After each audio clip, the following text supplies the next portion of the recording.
नमस्कार दोस्तों, आज की इस वीडियो में हम कक्षा 10वीं में एनसीईआरटी की बुक से चैप्टर नंबर 9 त्रिकोणमिति के कुछ अनुप्रयोग पढ़ेंगे। प्रश्नावली 9.1। प्रश्न नंबर 1। सर्कस का एक कलाकार एक 20 मीटर लंबी डोर पर चढ़ रहा है। ये यहाँ पर ये डोर है, चित्र भी दिया है, जो अच्छी तरह से तनी हुई है और भूमि पर सीधे लगे खंभे के शिखर से बंधा हुआ है। तो ये खंभा है, ये इसका शिखर है, यहाँ बंधा हुआ है। यदि भूमि स्तर, ये भूमि स्तर है BC, भूमि स्तर के साथ डोर द्वारा बनाया गया कोण ये 30 डिग्री है का हो तो खंभे की ऊंचाई ज्ञात कीजिए। हमें ये खंभे की ऊंचाई यानी AB हमें ये बताना है। तो आइए देखते हैं। बुक में ये फिगर हमें दिया हुआ था, तो यहाँ से हम मान लेंगे खंभे की ऊंचाई बराबर h मीटर, यानी AB बराबर h। माना खंभे की ऊंचाई बराबर h मीटर, और यहाँ पर ये समकोण त्रिभुज है, समकोण त्रिभुज ABC। समकोण त्रिभुज ABC में, और इसमें हम ले लेंगे साइन 30। साइन थीटा का फार्मूला होता है, चूंकि मैं यहाँ पे लिख देता हूं, साइन थीटा बराबर लंब बटे कर्ण, लंब बटे कर्ण होता है। और यहाँ पर साइन 30 है, तो लंब यहाँ पर है AB बटे कर्ण है ये AC, AB बटे AC। साइन 30 का जो मान है वह होता है 1/2। AB यहाँ पर हमने h माना है, बटे AC यहाँ पर दिया है 20 मीटर। अब 20 की हम त्रिज्या गुणा कर देंगे तो ये हो जाएगा 20/2 बराबर h। इसे आप लिख सकते हैं h बराबर 20/2, 2 से हम भाग दे देंगे तो h बराबर आ जाएगा 10 मीटर। तो दोस्तों आप बता सकते हैं कि खंभे की ऊंचाई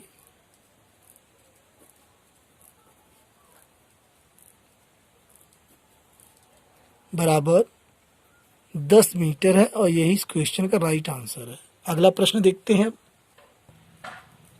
प्रश्न 2। आंधी आने से एक पेड़ टूट जाता है और टूटा हुआ भाग इस तरह मुड़ जाता है कि पेड़ का शिखर जमीन को छूने लगता है और इसके साथ 30 डिग्री का कोण बनाता है। पेड़ के पाद बिंदु की दूरी जहां पेड़ का शिखर जमीन को छूता है 8 मीटर है। पेड़ की ऊंचाई ज्ञात कीजिए। तो यहाँ पर दोस्तों हमें दिया है कि एक यहाँ पर पेड़ है, ये हम लिख लेते हैं क्वेश्चन नंबर 2, और ये फिगर इसका पहले बना लेते हैं। यहाँ ये पेड़ है ऐसे, और यह पेड़ जो है यहाँ से आंधी कारण जो टूट जाता है और टूट करके जमीन पर यहाँ लगता है। इसका जो शिखर है पूरा यहाँ से नहीं टूटता है, ये मुरुक करके यहाँ आके लगता है, ये ऐसे, ठीक है। ये पेड़ जो है आके यहाँ जो है लगता है, ठीक है, मान लीजिए यहाँ लगता है, और इसको हम ऐसे मिला देते हैं। तो ये इसका पाद बिंदु है, और ये पूरा पेड़ यहाँ पे नाम दे देते हैं AB, और ये यहाँ पर C, और यहाँ पर ये D, इस प्रकार से जो है। और यहाँ पे ये कह रहा है कि ये जो दूरी है, ये जो दूरी यहाँ पर दिया हुआ है क्वेश्चन में, कह रहा है कि जहाँ पेड़ का शिखर जमीन को छूता है 8 मीटर है। ये दूरी कितनी है? 8 मीटर। तो यहाँ से ये BC जो है ये है 8 मीटर। ये जो शिखर है इसका, और ये पाद बिंदु पेड़ का है, ये जो है दूरी 8 मीटर है। हमें ये पूरे पेड़ की ऊंचाई बताना है कि कितनी है। तो यहाँ से पहले हम मान लेते हैं कि पेड़ की जो पूरी ऊंचाई है वह h मीटर है, और यहाँ से इसे हम मान लेते हैं x, और इसे मान लेते हैं हम y। एक बात और ध्यान दें कि ये जो AD है यह DC के बराबर है, क्योंकि ये यही हिस्सा टूट करके यहाँ जमीन पर लगा है। तो यहाँ हम लिख लेंगे चूंकि AD बराबर DC। अब यहां से माना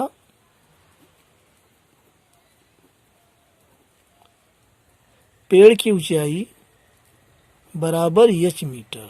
ठीक है, अब इसे हम सॉल्व करते हैं। प्रश्न में दिया है कि यह जो पेड़ यहाँ से टूट करके इसका शिखर जब जमीन पर इसको छूने लगता है तो यहाँ पर जो है ये जमीन से 30 डिग्री का कोण ये बनाता है। ठीक है, अब यहाँ से हम इसे लिख लेंगे समकोण त्रिभुज DBC में, समकोण त्रिभुज DBC में, और यहाँ से हम ले लेंगे tan 30, और ये होता है लंब बटे आधार, तो ये हो गया BD बटे BC। tan 30 का मान होता है 1 बटे करनी में 3, BD को हमने x माना है बटे BC यहाँ पर 8 दिया है, तो आप यहाँ पर लिख सकते हैं 8 का त्रिज्या गुणा यहाँ हो जाएगा, तो ये हो जाएगा x बराबर 8 बटे करनी में 3। ये हो गया आपका समीकरण नंबर 1। ठीक है, अब आप क्या करेंगे, अब हम यहाँ से ले लेंगे cos 30, पुनः इसी त्रिभुज में समकोण त्रिभुज BDC में, और यहां से हम ले लेंगे cos 30, हम यहां से ले लेंगे, और cos 30 चूंकि cos थीटा का सूत्र होता है आधार बटे कर्ण, तो आधार यहां पर है BC बटे कर्ण यहां पर है CD। cos 30 का मान होता है करनी में 3/2, BC यहां पर दिया है 8, और ये CD हमें निकालना है अगले स्टेप में। अब यहां से हम क्या करेंगे, अब ये CD हम यहाँ त्रिज्या गुणा कर देंगे, तो ये हो जाएगा CD बराबर 2 की यहाँ 8 गुना 2, और ये बट्टे में करनी में 3, और CD चूंकि जो ये CD हमारा है यह AD के बराबर है, ये हमने पहले ही बोल दिया है AD के बराबर, क्योंकि यही हिस्सा पेड़ का यहाँ पे गिरा है। तो यहाँ पे हम लिख सकते हैं AD बराबर 8 दूनी 16 बट्टे करनी में 3, और AD को हमने माना है ये y, क्या माना है हमने y, तो यहाँ लिख सकते हैं y बराबर 16 बट्टे करनी में 3, और ये हो गया आपका समीकरण नंबर 2। अब चूंकि हमें निकालना है पेड़ की ऊंचाई, तो यहां से हम क्या करेंगे, समीकरण 1 और 2 को जोड़ने पर, समीकरण 1 और 2 को जोड़ने पर, तो समीकरण 1 हमारा है यहाँ पे, ये है x बराबर 8 बट्टे करनी में 3, समीकरण नंबर 1, और दूसरा यहाँ पर है y बराबर 16 बट्टे करनी में 3, समीकरण नंबर 2। अब इसको हम जोड़ देंगे, तो ये हो जाएगा x प्लस वाई बराबर 8 बट्टे करनी में 3 और प्लस में 16 बट्टे करनी में 3। इसको जब जोड़ेंगे तो ये हो जाएगा 20 4 24, 24 बट्टे करनी में 3। अब यहाँ से चूंकि x प्लस वाई हमारा ये है पूरा का पूरा ए बी, यानी हमारा ये एच है, ये पेड़ की ऊंचाई है, तो यहाँ हम इसको लिख सकते हैं कि एच बराबर ये, इसको हम गुणनखंड कर देंगे 8 गुणा 3 बट्टे करनी में 3। अगले स्टेप में 8 गुणा 3 को हम तोड़ देंगे, करनी में 3 गुणा करनी में 3 बट्टे में ये करनी में 3, तो करनी में 3 से एक करनी में 3 कट जाएगा और यहाँ बचेगा जो है एच बराबर 8 करनी में 3 मीटर। यही दोस्तों जो पेड़ की जो है पूरी की पूरी ऊंचाई है और इस क्वेश्चन का ये राइट आंसर है। तो यहाँ से आप ये बता सकते हैं कि यह जो पूरा पेड़ है ए बी, यानी इसकी जो ऊंचाई है वह 8 करनी में 3 मीटर है और ये इसका राइट आंसर है। अगला प्रश्न देखते हैं। प्रश्न 3, एक ठेकेदार बच्चों को खेलने के लिए एक पार्क में 2 फिसलन पट्टी लगाना चाहती है। 5 वर्ष से कम उम्र के बच्चों के लिए वह एक ऐसी फिसलन पट्टी लगाना चाहती है जिसका शिखर 1.5 मीटर की ऊंचाई पर हो और भूमि के साथ 30 डिग्री के कोण पर झुका हुआ हो, जबकि इससे अधिक उम्र के बच्चों के लिए वह 3 मीटर की ऊंचाई पर एक अधिक ढाल की फिसलन पट्टी लगाना चाहती है जो भूमि के साथ 60 डिग्री का कोण बनाती हो। प्रत्येक स्थिति में फिसलन पट्टी की लंबाई क्या होनी चाहिए? आइए देखते हैं। तो यहाँ पर सबसे पहले फिगर हम बनाते हैं। तो यहाँ पर हम 1.5 मीटर की ऊंचाई वाली फिसलन पट्टी को बनाते हैं। ये है ऐसे और ये ऐसे। ये यहाँ पर है 1.5 मीटर और ये 30 डिग्री कोण यहाँ से बनता है। और दोबारा जो है ये छोटे बच्चों के लिए है और ये बड़े बच्चों के लिए जो 5 साल से ज़्यादा उम्र के हैं, इनके लिए ये है, ये पूरी ऊंचाई है ये 3 मीटर। इनके लिए भी एक फिसलन पट्टी यहाँ पर बनाई गई है जो भूमि के साथ कोण जो है वह 60 डिग्री का बनाती है। तो ये हमारी फिसलन पट्टी है, ये और ये।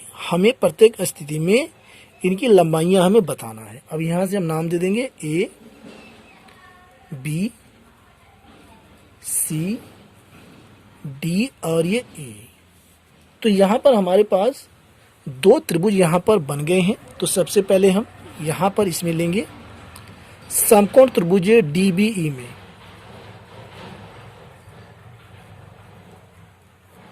समकोण त्रिभुज डीबीई में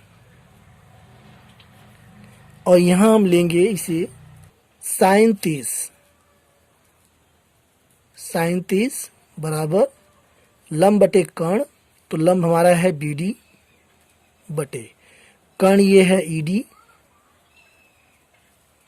sin 30 का मान होता है 1/2 BD यहाँ से दिया है 1.5 मीटर 1.5 बटे ED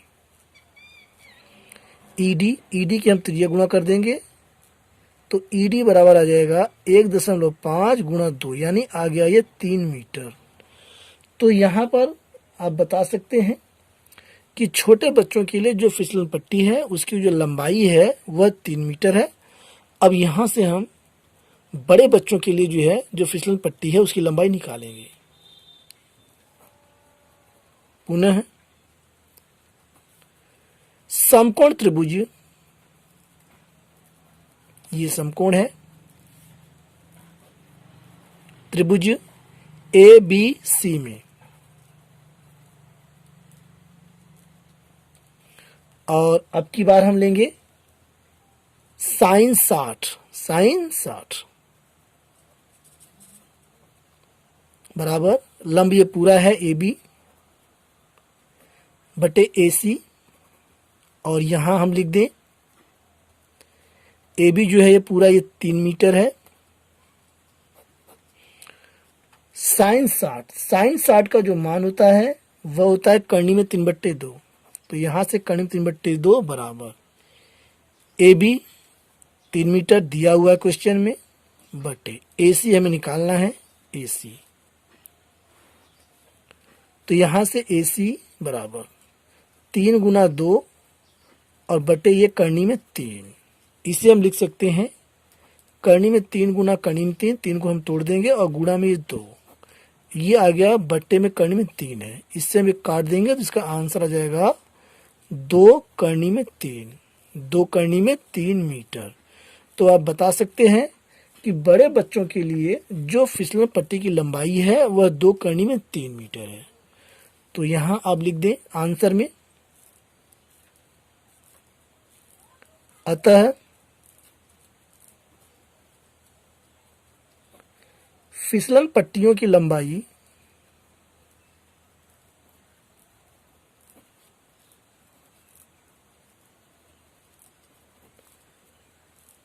3 मीटर और 2 करनी में 3 मीटर है और यही इस क्वेश्चन का राइट आंसर है। अगला प्रश्न देखते हैं। प्रश्न 4, भूमि के एक बिंदु से जो मीनार के 5 बिंदु से 30 मीटर की दूरी पर है, मीनार के शिखर का उन्नयन कोण 30 डिग्री है, मीनार की ऊंचाई ज्ञात कीजिए। आइए देखते हैं। क्वेश्चन हमें दिया है कि एक मीनार यहां पर है और ये भूमि का एक बिंदु है, ऐसे मिला देंगे, ये भूमि स्तर है। तो ये जो है 30 डिग्री कोण यहां से बनता है और मीनार के 5 बिंदु से, मीनार का एक 5 बिंदु है, मीनार के 5 बिंदु से बिंदु, ये बिंदु है की दूरी जो है यह 30 मीटर है, यह 30 मीटर है और ये हमारी मीनार है। इसकी हमें ऊंचाई बताना है, इसे हम मान लेंगे h, a और यहाँ ये b और यहाँ ये c। माना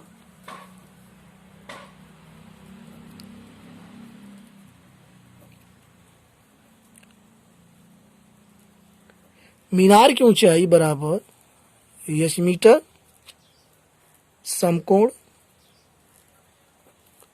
त्रिभुज ABC में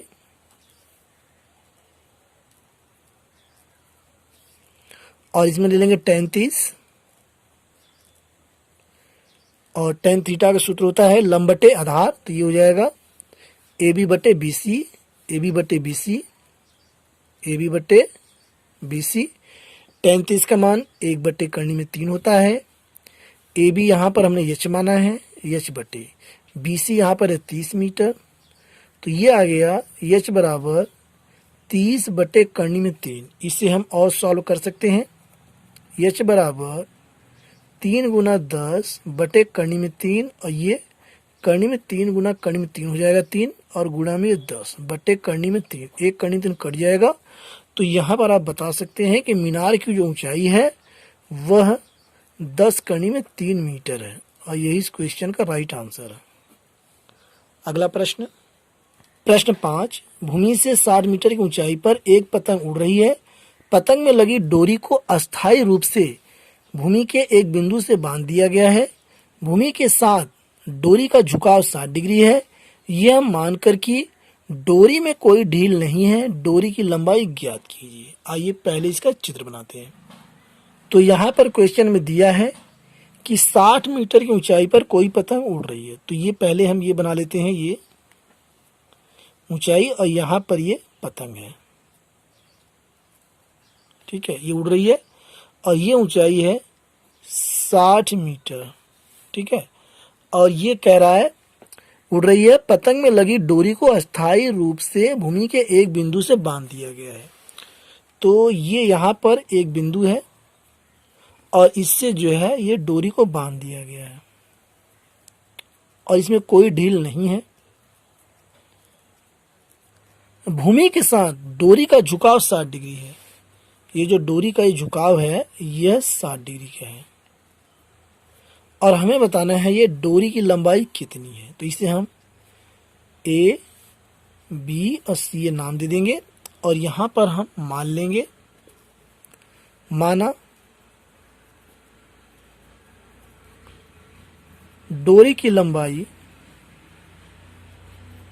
बराबर x मीटर है, ये हम मान लेंगे x। समकोण त्रिभुज ABC में, समकोण त्रिभुज ABC में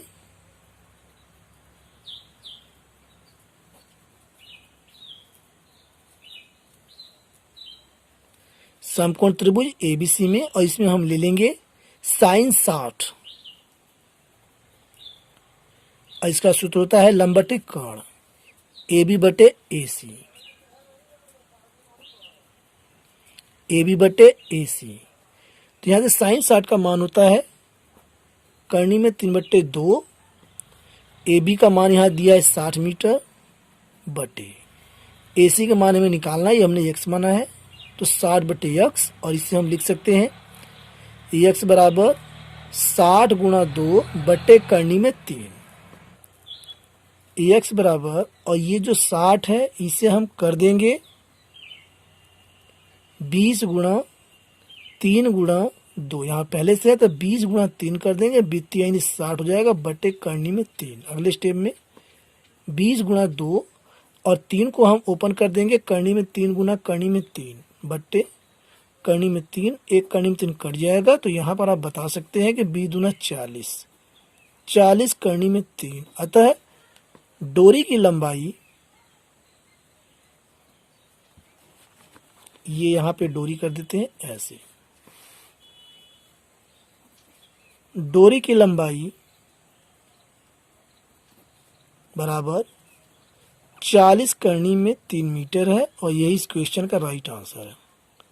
अब रहने देते हैं, वीडियो क्लिप ज़्यादा लंबी हो जाएगी, बाकी क्वेश्चंस को अगले पार्ट में सॉल्व करेंगे। वीडियो के पसंद आने पर वीडियो को लाइक और चैनल को सब्सक्राइब करें, साथ ही अपने दोस्तों में से ज़्यादा से ज़्यादा शेयर करें। Thanks for watching.